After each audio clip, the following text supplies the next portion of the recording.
আজকে একটা দুঃখের কাহিনী বলি। আমার ছোট মেয়ে, সে খেলতে গিয়ে বিড়ালে তার হাতে আঁচড় কাটছে। কিন্তু দেখেন কি অবস্থা, আঁচড় কাটছে, বিড়ালটা হচ্ছে অসুস্থ। এখন আঁচড় কেটে রক্ত বের হয়ে গেছে, তার মানে কি ভ্যাকসিন দিতেই হবে।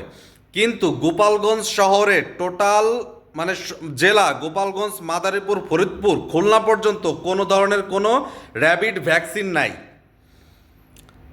বুঝতে পারতেছেন, আপনার বাচ্চা যদি এই সিচুয়েশনে পড়েন, আপনার মাথা কি কেমন অবস্থা হয়ে যাবে। টোটালি কোনো ভ্যাকসিন নাই।